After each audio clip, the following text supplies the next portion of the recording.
This is the story of a man named Stanley. Stanley worked for a company in a big building where he was employee number 427. Employee number 427's job was simple. He sat at his desk in room 427 and he pushed buttons on a keyboard. Orders came to him through a monitor on his desk, telling him what buttons to push, how long to push them, and in what order. This is what employee 427 did every day of every month of every year.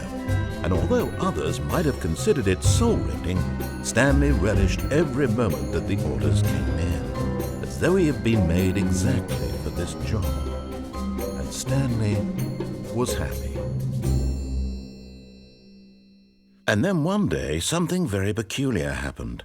Something that would forever change Stanley. Something he would never quite forget. He had been at his desk for nearly an hour when he realized that not one single order had arrived on the monitor for him to follow. No one had showed up to give him instructions, call a meeting, or even say hi. Never in all his years at the company had this happened, this complete isolation. Something was very clearly wrong. Shocked, frozen solid, Stanley found himself unable to move for the longest time. But as he came to his wits and regained his senses, he got up from his desk and stepped out of his office.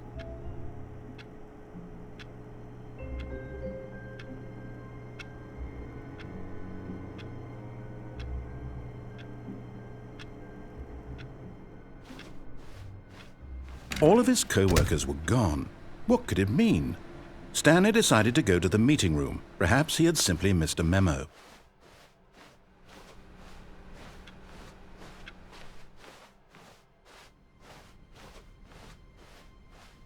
When Stanley came to a set of 2 open doors, he entered the door on his left. This was not the correct way to the meeting room, and Stanley knew it perfectly well.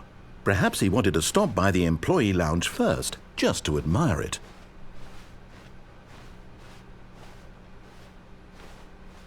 The lounge was sublime, a work of art. What was it about this room that called so deeply and so personally to Stanley? Its grace? Its subtle charm? No. Stanley knew it was something deeper, something darker.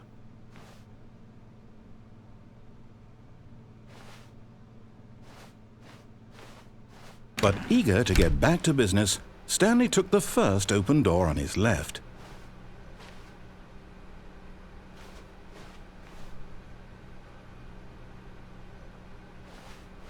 Stanley was so bad at following directions, it's incredible he wasn't fired years ago.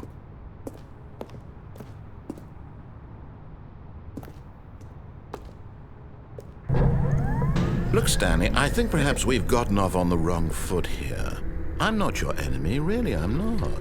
I realize that investing your trust in someone else can be difficult, but the fact is that the story has been about nothing but you all this time. There's someone you've been neglecting, Stanley. Someone you've forgotten about. Please, stop trying to make every decision by yourself. Now, I'm not asking for me, I'm asking for her. This is it, Stanley. Your chance to redeem yourself. To put your work aside, to let her back into your life. She's been waiting.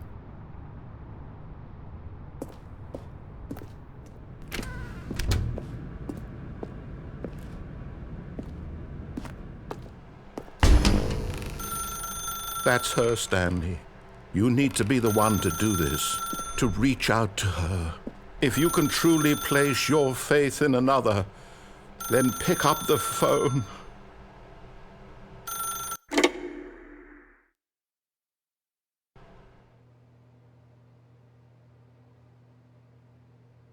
Oh, Stanley, is that you? Hold on, sweetie. Sorry to keep you waiting. I'm just pulling the bread out of the oven. All right. Okay, there we go. All right, now, I want you to come in and tell me all about your day. Gotcha! Oh, come on. Did you actually think you had a loving wife who'd want to commit their life to you? I'm trying to make a point here, Stanley. I'm trying to get you to see something. Come inside. Let me show you what's really going on here.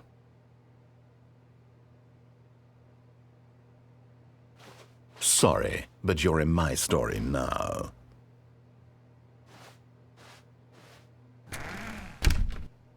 This is a very sad story about the death of a man named Stanley.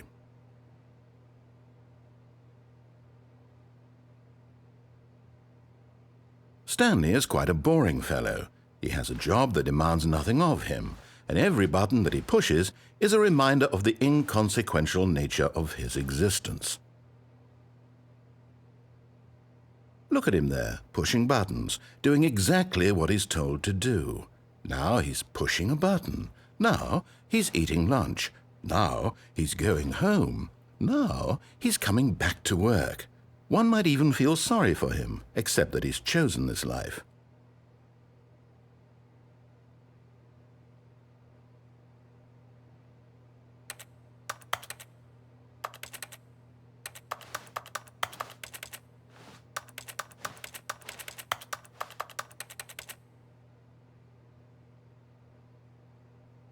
But in his mind, he can go on fantastic adventures. From behind his desk, Stanley dreamed of wild expeditions into the unknown, fantastic discoveries of new lands. It was wonderful, and each day that he returned to work was a reminder that none of it would ever happen to him.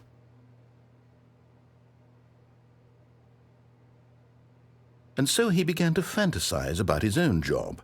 First, he imagined that one day while at work, he stepped up from his desk to realize that all of his co-workers, his boss, everyone in the building had suddenly vanished off the face of the earth. The thought excited him terribly. So he went further. He imagined that he came to 2 open doors and that he could go through either. At last, choice. It barely even mattered what lay behind each door. The mere thought that his decisions would mean something was almost too wonderful to behold. As he wandered through this fantasy world, he began to fill it with many possible paths and destinations. Down one path lay an enormous round room with monitors and mind controls. And down another was a yellow line that weaved in many directions, and down another was a game with a baby. And he called it the Stanley Parable. It was such a wonderful fantasy, and so in his head he relived it again, and then again, and again, over and over, wishing beyond hope that it would never end, that he might always feel this free. Surely there's an answer down some new path, mustn't there be? Perhaps if he played just one more time.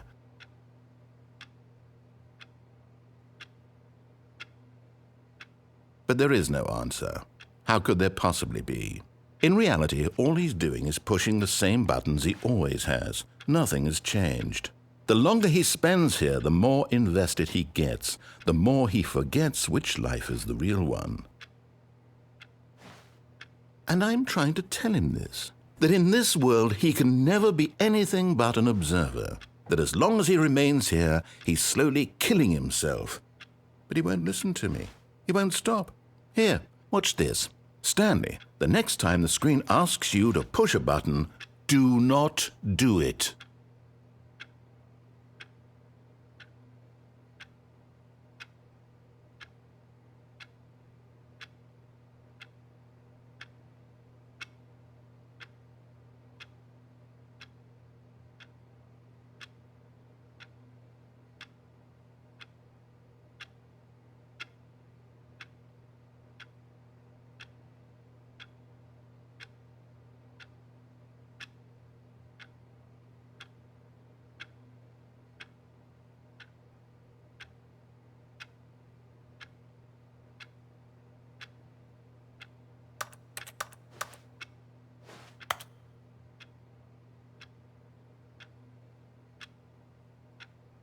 You see?